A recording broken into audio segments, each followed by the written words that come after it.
Okay, today I will be continuing the reading of my full-length novel / screenplay, Backwoods, as part of the Monster Saga. This will be the third video of Backwoods Monsters. And well, today we're going to be beginning with Act 1, Day 1. I do want to say that I'm probably gonna, with this one, read this manuscript just straightforwardly and let it be up to the imagination of the reader to kind of envision the characters. This is a very descriptive novel, and well, after the synopsis, I've learned that I definitely want to spend some time just kind of doing things normally and training that function of everything. So I think that's what we're gonna do for the. Well, actually, I know that's what we're gonna do for this one. Yeah. But all right, Act 1, Day 1. Let us begin. 1. Our first act. Exterior. Daytime. Morning. Short montage piece. Do note that this piece is to be continued when the Lasbys first get into their station wagon and get out onto the road, beginning their journey out west to start their vacation. Traveling music or a lively theme begins to play for this tale's opening, for a memorable score always seems to benefit a movie, television show, play, or anything else of the sort. The scene fades in from high up in the clouds and swoops downward for an aerial bird's eye view of the forested mountains of West New World. This is meant to be a very short, fast-paced, high-speed visual journey across New World, from the rugged forested mountains in the west to the illustrious capital city in the east, preferably starting at sunup and never exiting morning scenarios and sceneries, but still going from wild to tame, transitioning from rural country to big city life, and from rugged, rocky, and densely forested terrain to more level and even ground that isn't so filled with wilderness, but rather more with people. Little by little, the wilderness gives way to civilization. More and more cars can be seen on the roads. Wilderness and farmland give way to town and cities. The cities start to look bigger, more modern, and more industrialized. Soon we get to the outskirts of the biggest city of them all, New World's capital city of Atlantis. Note that this introductory montage piece is meant to show a difference in New World's terrain, as well as perhaps insinuate a bit through the visuals some of the differences, such a diverse span of territory would produce in the cultures and lifestyles that would exist for the people across across this nation in this timeline.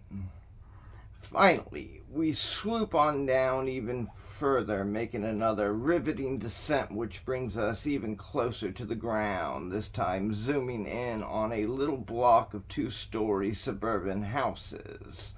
We begin to zero in on one particular home, with a station wagon parked in the driveway. The montage piece ends where the next scene begins, with the camera moving in on a two-story home, arriving at an open front door and looking in to see a seemingly average married couple, Martin and Paulette Lasby, frantically trying to finish their packing for what they are hoping to be a fun and adventurous vacation out west. Again, please note that once we hit the road with Lasby's, we'll be doing a similar styled montage piece, but sort of in reverse, making our way from the east to the west, and this time following the Lasby's station wagon. Now, it's ultimately not my decision to... ultimately, it's not my decision to make. What I'm about to suggest would seemingly ultimately be the decision of a director or even a production team as a whole. But I like the idea of the opening credits coming as part of the trip out west after we introduce the Lasbys and first get them on the road, instead of right here at the very beginning, though they could potentially fit here in this opening montage piece. But there's going to be a few montage pieces throughout this story, well, at the beginning and the ends of the story, and that's just a good place to put it, is the one coming up second instead of this one. I really feel, but again, not my choice. Things can be done differently than what they are designed, and I mean, a lot of words to this manuscript. I obviously go for big and overdone, to where, I mean, for budget, time constraints, whatever need be, things can always be condensed. The general story is there in full in this one. Again, this is treated as a full-length novel in the style or format is really the word I'm trying to think of. There we go. It is a screenplay formatting, but it's still a full-length novel. That's what it was written as. All right, but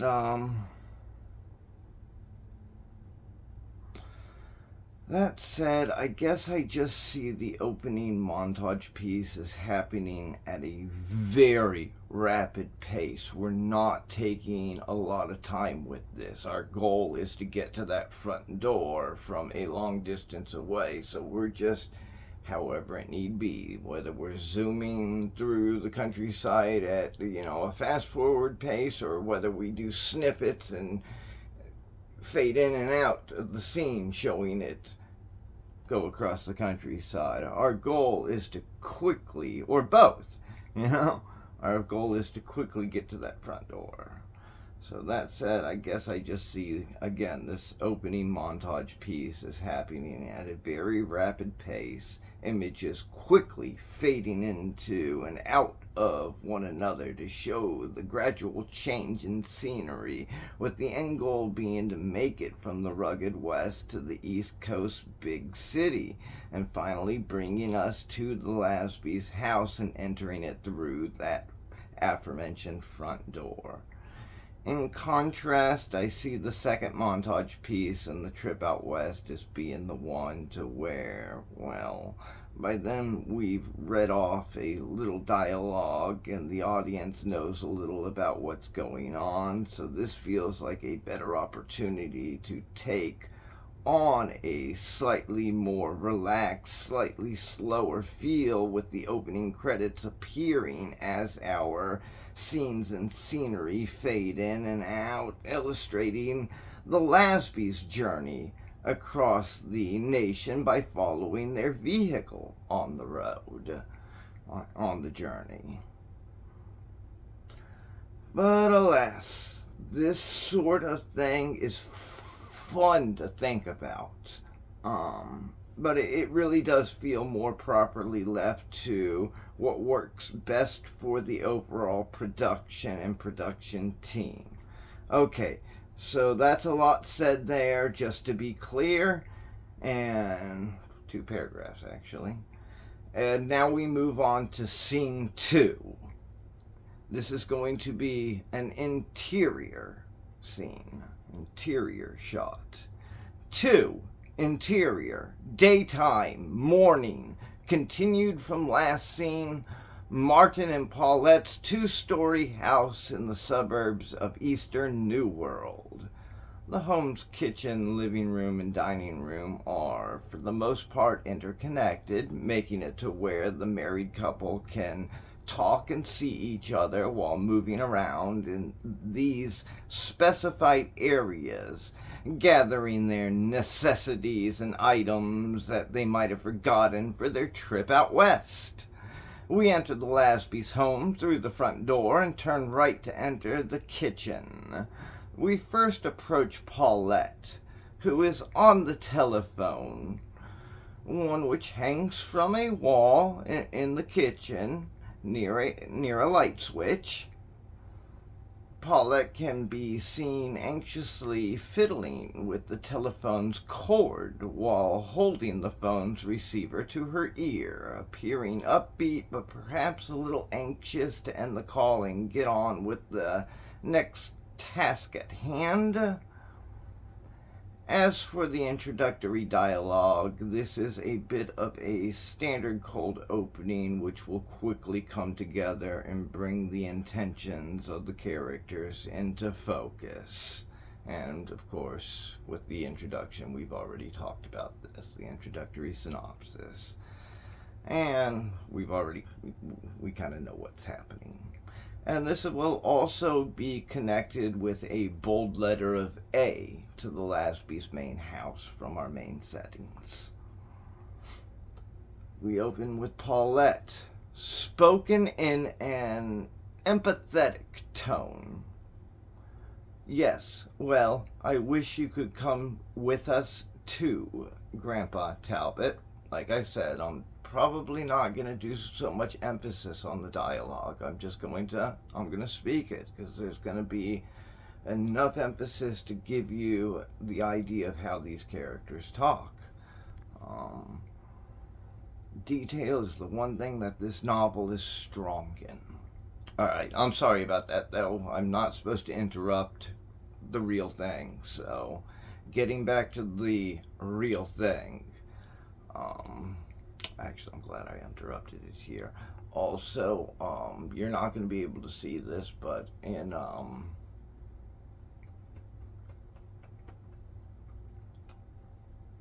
the colons and the brackets, we are going to place character actions between dialogue. There also is a space between these things, like character, dialogue. If we switch character, there's no space in between anything. I just go from one character to the next. I know it's dialogue that I'm running through. But if we break down into action, there's a space in between it to indicate it, and it's in brackets or colons. So it's indicated very well. And that's what we have here is character actions. I'll probably do something like that to indicate it. Martin appears in the background, seeming to be looking for something while Paulette is on the phone. We move back to Paulette. This is going to be again, spoken again.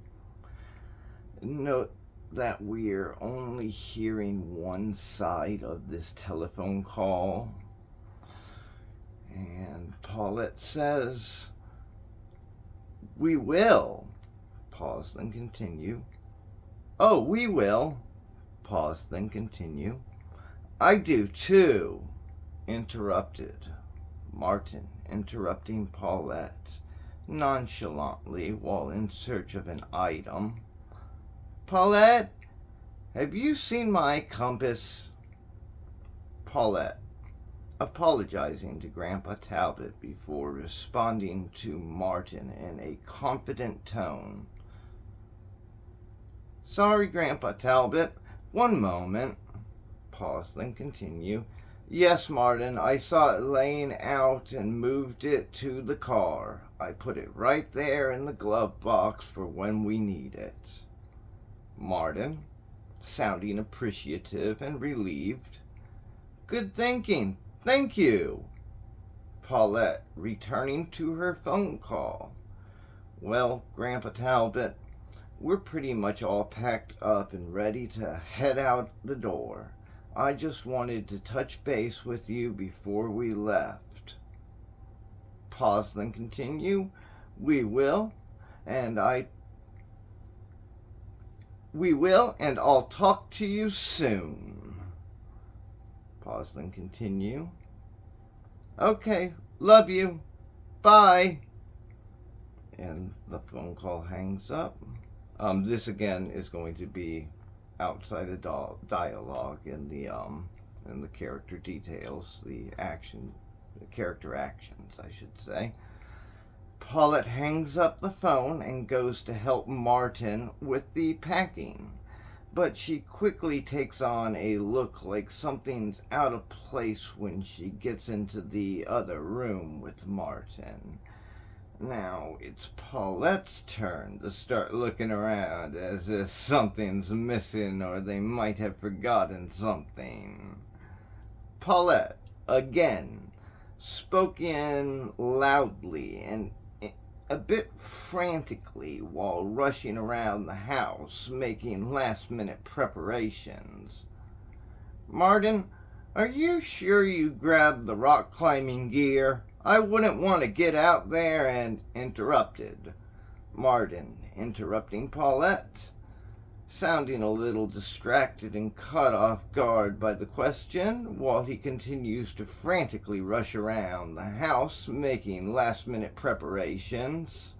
Yes, Paulette, I'm sure. It's in the car. I just packed it away while you were on the phone. Are you sure you want to drop in on these relatives of yours once we get out there? Paulette, spoken in a persuasive tone of voice. Oh, come on, Martin. I don't see how it could hurt. I do want to. Martin, giving in but not giving up. Okay, but I'm just saying that we don't really know who these people are or interrupted. Paulette, interrupting Martin, sounding almost playfully annoyed. I don't want to hear about how they might be crazy, freakish backwoods monsters like the ones in that movie, interrupted.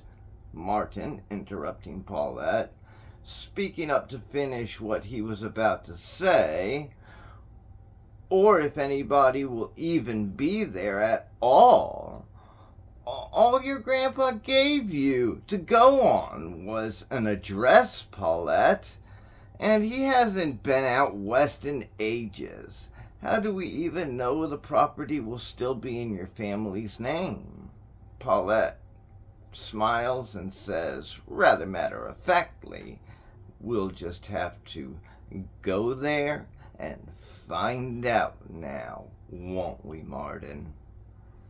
Martin, also smiling and rejoicing at the idea of leaving on their vacation. I suppose we will.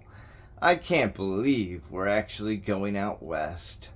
I'm just too thrilled about this. Paulette, reacting to Martin's enthusiasm. Yes, me too. We'll be exploring the western frontier just like our ancestors before us in a matter of no time. Grandpa Talbot is probably both proud and a little envious of me right now, being that I'm able to go on this trip and he's not. Martin, spoken in a playful tone. Didn't your grandpa move the family out to the East Coast in his heyday to escape the Wild West? Paulette, spoken in a similar tone of voice as the one Martin just used, and with confidence to her reproach. Your grandparents did the same thing, and I know that you understand why, so don't even play with me. You know that my grandfather wanted a better life for his family and the generations yet to come, just as yours did. Grandpa Talbot did what he felt was best for us all, but that doesn't mean that he doesn't love the West. There are things that he misses, and I think he romanticizes about those things quite a bit at times. Martin, finding a quote for the instance. Once an adventurer, always an adventurer. Paulette, agreeably.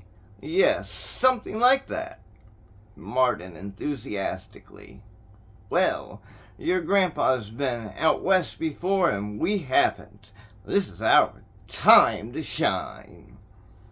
Paulette, laughing and smiling at Martin's enthusiasm, she then points out, yeah, well, I think Grandpa Talbot is getting a little too old to come along on an adventure like the one we have planned anyhow. Martin, big smiles and laughter all around, and as the laughter dies down, the next line is delivered in a nostalgic tone of voice. To think, we're practically recreating an adventure like one our very own relatives from our really not so distant past might have set out on. This is what I live for. Paulette, thinking of their marriage, Paulette gives Martin the eye, but evenly replies, yeah, well, I'm looking forward to this trip too, honey.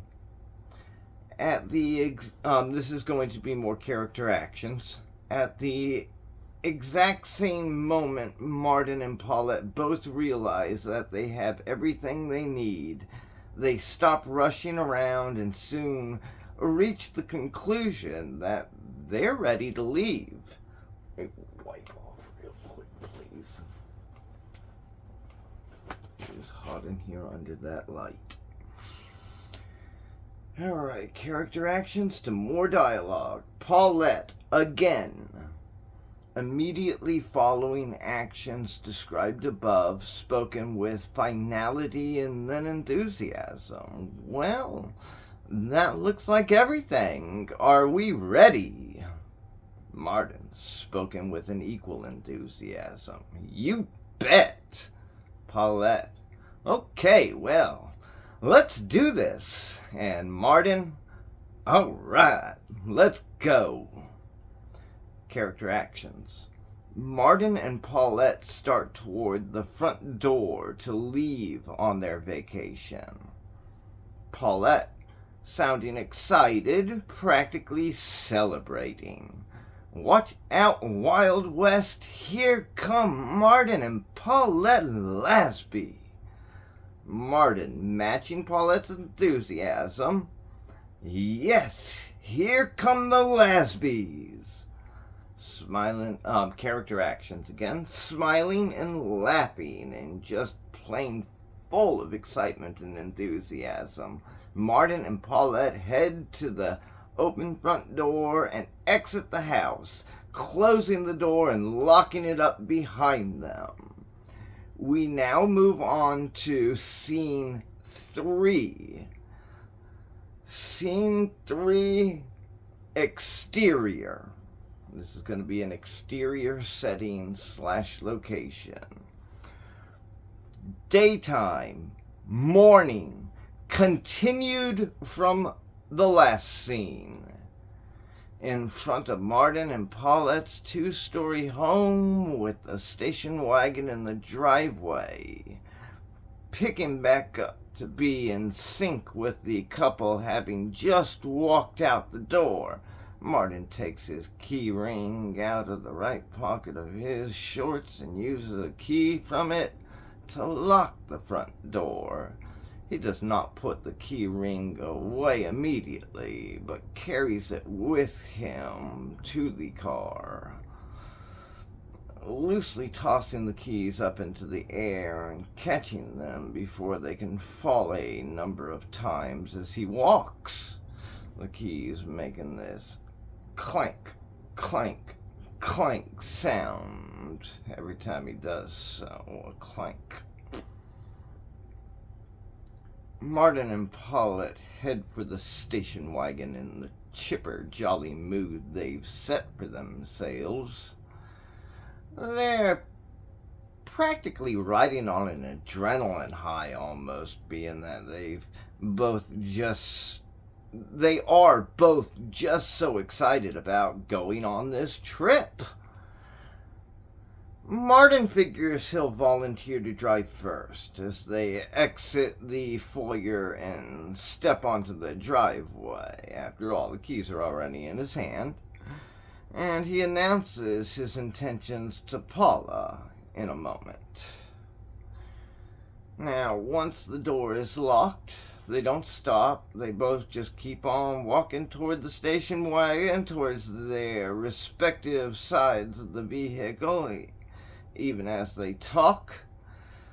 Well, this is going to be connected to B, the exterior shot of the Lasby's home. Or the main setting / location. The bold letter B. And well, we're going to start this thing off with an action. A clank as Martin throws the keys up into the air and catches them. Now Martin's going to start this scene off with the dialogue. He's going to be addressing Paulette and spoken enthusiastically. "I'll take the first shift of driving, if you'd like." Keys up in the air and he catches them with the clank. Paulette responding to Martin in an appreciative and agreeable tone to her voice. "Sure, honey, that'd be great." And Martin with the keys up in the air and catching them with the clank. Still walking, of course they're going to their respective sides of the station wagon now, and they get in. Martin on the driver's side and Paulette on the passenger's side. The scene changes to an interior shot just as soon as the Lasbys enter their station wagon and shut their respective doors. Or the second door that shuts can be shown being shut from an interior perspective after we get the first of our main protagonist couple into the vehicle. That would work too. Options. Okay, scene 4. We have an interior setting / location. It is going to still be daytime, still morning. This is going to be continued directly from our last scene, inside the Lasby's station wagon. Martin and Paulette are still riding the wave of excitement. They buckle up into their respective car seats and are ready to leave on their long journey out west. This will be connected to main settings / locations, bold letter C, the station wagon, the interior of Martin and Paulette Lasby's station wagon. Martin will start us off, addressing Paulette in an excited tone of voice. "Here we go." Character actions. Martin picks a different key than the front door key from his key ring and uses it to start the vehicle. The Lasby's station wagon's engine starts up and the car radio comes on, the volume set low, catching some barely audible song partway through. Martin backs the station wagon out of the driveway and gets on the road as the couple chat, first making their way out of the neighborhood and then onto busier roads, which will come. Paulette enthusiastically responding to Martin immediately after the car starts, the music now playing very, very lightly in the background. And we're off. Martin, while backing out of the driveway and getting onto the road, the first sentence is spoken enthusiastically, but then Martin's voice takes on a sort of nostalgic reverie quality, which he maintains until the last short sentence, which is when the enthusiasm again kind of takes over. Next stop, the Wild West. Pause, then continue. This is great. The home of our ancestors, the Lasbys and the Talbots of old, some of whom helped to first explore and settle the western frontier not so many generations back. And now we're doing it. Paulette questioning and attempting to correct Marden. Not so many generations back, Marden. I think there have been quite a few, and we're not settling anything. We're going there on vacation. Marden, undeterred by Paulette's sudden admonishment. Yeah, well, still, Paulette, you know that we'll be seeing our own history and exploring it as well, and hopefully even recreating it. No matter what, this should be an adventure to remember. Paulette, spoken agreeably and even jumping back on the wave of enthusiasm. Can't argue with that. That it should be. I, personally, just can't wait to get out there. We've been training for this, and I think we're more prepared and in shape than we've ever been in our lives. Marden. Yeah, well, we both wanted this. A lot. Paulette, adding to Marden's last two words, a whole lot. Marden and Paulette, this is character actions again. Marden and Paulette both smile triumphantly. Victorious laughter fills the station wagon as they move out of the neighborhood and onto busier roads. Marden's laughter carries over into Paulette's next line of dialogue. Let me wipe down one more time. This is hot under these lights.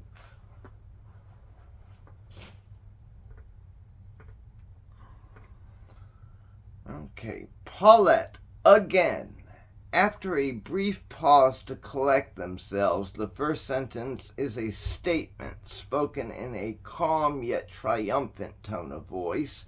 Not quite nostalgic reverie, but close. The excitement and triumph will take hold and kick back in from the second sentence onward. Here we go. And now we've got it. Oh, Marden, we're really doing this. We're really going. Oh, we should have done this so long ago. Marden, responding to Paulette and terming a quote which he knows will suit the moment just right and please her. Spoken contemplatively, but with passion and gusto. Perhaps, but there's just no time like the present. Marden, again, now looking over at Paulette and smiling very tenderly. Now is just perfect. Paulette, sounding a bit nostalgic herself now, and repeating Marden's words, but spoken to where it sounds like Paulette is agreeing with Marden. Now is just perfect. Character actions.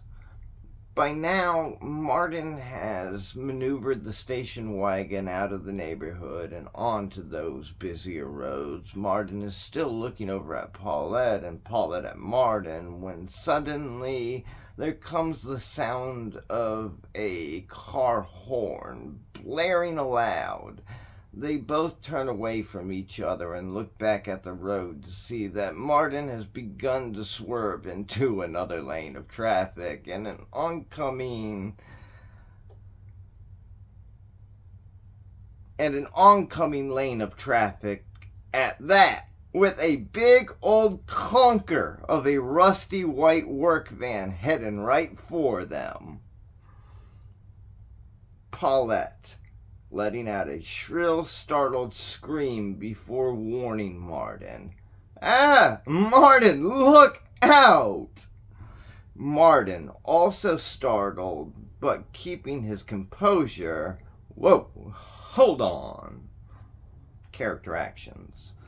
Paulette has just let out a shrill and high-pitched startled scream and warned Martin of the oncoming threat to their lives. Martin sees that he has swerved into the van's lane of traffic, but he doesn't panic. Martin keeps his cool, quickly collecting himself and readjusting the station wagon's steering wheel. Taking in a deep breath and holding it in, Martin pulls Lasby's vehicle back into the proper lane of traffic, just in time to avoid a collision. Now he can breathe again, and he finds himself having to take a very deep breath. Well, that turns into some heavy breathing now due to the acceleration of his heart rate, but he kept his cool during the instance. Paulette also breathing heavily and her heart also racing, but trying not to let the recent scare get them down. She jokingly remarks, "I guess we need to get there before we celebrate. Whew. It's all for nothing if we don't make it there to begin with, Martin." Martin. I'll say, "I guess I'd better keep my eyes off of you and on the road." Paulette, repeating Martin's first sentence from his previous statement. "I'll say, and I'll second that. It's almost like we need to get a bumper sticker which reads, 'The station wagon is fueled by pure adrenaline right now.'" Martin laughing. "Oh, that's rich, honey. Good one." Paulette being playfully sarcastic while saying, "Yeah, well, I just can't imagine where it could come from.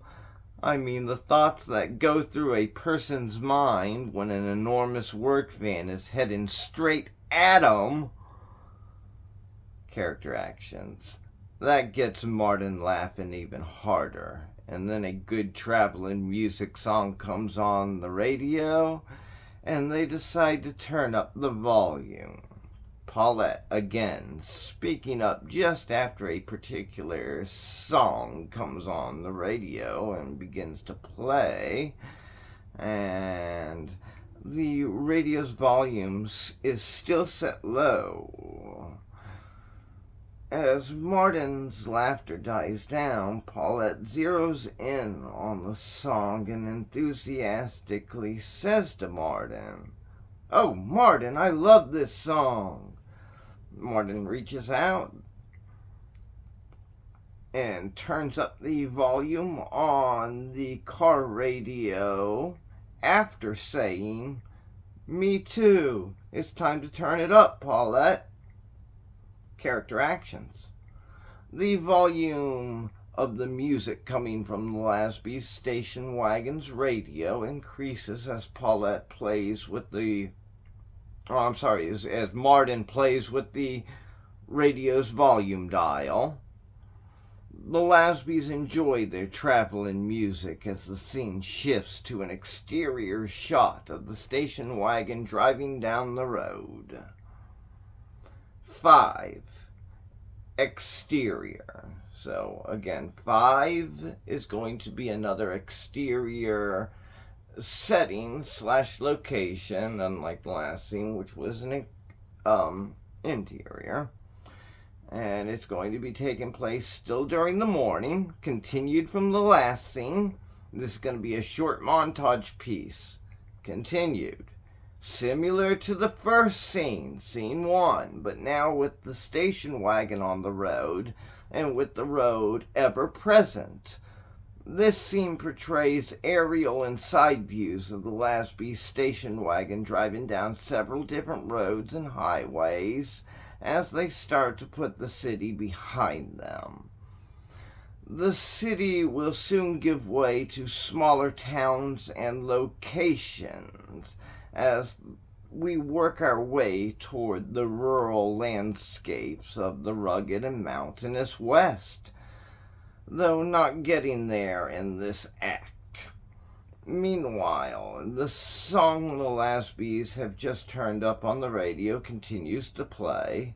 Note that they never make it to their intended destination out west in this scene. Again, they simply just cover ground, which makes for changes in the scenery and time of day, exiting the capital city and setting out on the major roads.